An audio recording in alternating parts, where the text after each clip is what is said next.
হে বন্ধুরা, আজকে আমি ব্রেকিং ব্যাডের আরেকটি এপিসোড নিয়ে হাজির হয়েছি। আজকে আমি এটার সেকেন্ড এপিসোড এক্সপ্লেন করব। এর আগেও আমি ফার্স্ট এপিসোডটি এক্সপ্লেন করেছি, সেটা আগে দেখে নিলে আজকের ভিডিওটি আপনাদের বুঝতে সুবিধা হবে। তো চলুন শুরু করা যাক। আমি অন্তর আছি আপনাদের সাথে, আর আপনারা দেখছেন সিনেমিস্টিক। দ্বিতীয় এপিসোডের শুরুতে দেখতে পাই ওয়াল্টার অনেক অসুস্থ হয়ে যায়। পরের দিন তারা তাদের আরবিটা পুনরুদ্ধার করে। তারা ভেবেছিল দুই ভাইকে তারা মেরে ফেলেছে, তাই দুইটি লাশকে ফেলে দিয়ে তারা আলাদা হয়ে যেতে চেয়েছিল। কিন্তু তখন হঠাৎ দেখতে পায় দুই ভাই এখনো মারা যায়নি। ওয়াল্টারের ফ্যামিলি নিয়ে ব্রেকফাস্ট করার সময় জেসি তাকে ফোন দিয়ে জানায় যে সে আরবির কাছে গিয়ে দেখতে পায় তাদের মধ্যে একজন জীবিত। কিন্তু ওয়াল্টার ফ্যামিলির সামনে ভালোভাবে কথা বলতে পারেনি এবং বলে ক্লাস শেষ করে সে সেখানে যাবে। আর এই দিকে ঘটে গেছে আরেক কাণ্ড।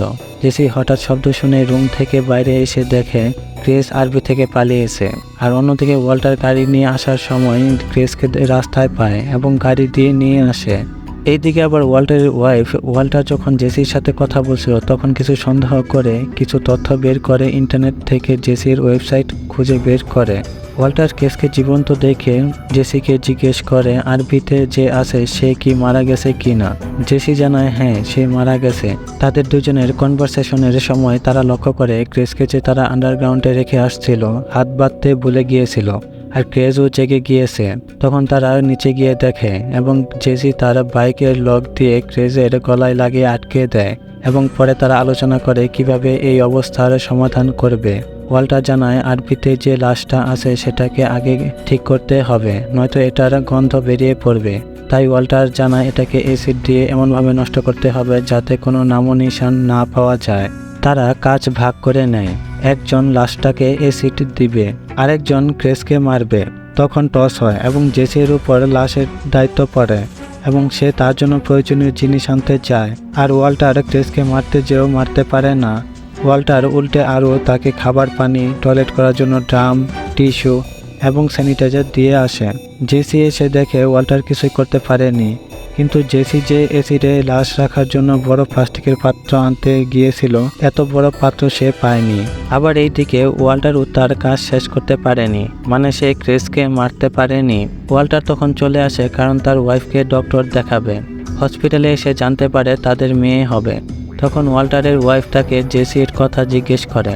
অনেক জোর করার পর ওয়াল্টার জানায় সে গাঁজা নেয় তার কাছ থেকে। এটা শুনে তার ওয়াইফ অবাক হয়ে যায়।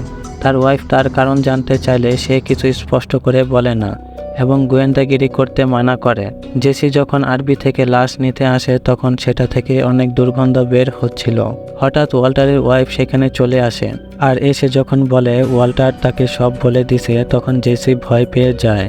কিন্তু পরে যখন শুনতে পায় ওয়াল্টার তার ওয়াইফকে গাঁজার কথা বলছে তখন সে বুঝতে পারে ওয়াল্টার তার ওয়াইফকে মিথ্যা বলেছে।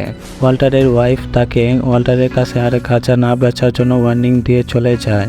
জেসি তখন লাশটাকে এনে বাথটাবে রেখে সাথে বন্দুক রেখে অ্যাসিড দিয়ে দেয়। ওয়াল্টার এসে যখন শুনতে পায় জেসি লাশটাকে বাথটাবে রেখেছে তখনই ওয়াল্টার বুঝতে পারে এবং দেখতে চলে যায়। গিয়ে দেখে অ্যাসিড বাথটাব গলে ছাদ সহ ভেঙে পড়ে যায়, এর সাথে গলিত লাশও ছড়িয়ে পড়ে। এইদিকে দুটি ছোট ছোট ছেলে মেয়ে সেখানে খেলতেছিল, যেখানে ওয়াল্টার এবং জেসি তাদের ড্রাগস বানানোর কার্যক্রম শুরু করেছিল। সেখানে ছোট মেয়েটি ওয়াল্টারের ফেলে আসা মাস্কটি পায়। আর এখানেই ব্রেকিং ব্যাড এর দ্বিতীয় এপিসোডটি শেষ হয়। তো বন্ধুরা, কেমন লাগলো আজকের ভিডিওটি? যদি ভালো লাগে তাহলে ভিডিওটিতে একটি লাইক ও চ্যানেলটি সাবস্ক্রাইব করে পাশেই থাকবেন। আর কোনো মন্তব্য থাকলে সেটা কমেন্টে জানিয়ে দিতে পারেন। দেখা হবে পরবর্তী কোনো ভিডিওতে। স্টিল দেন, সুস্থ থাকবেন, সুরক্ষিত থাকবেন।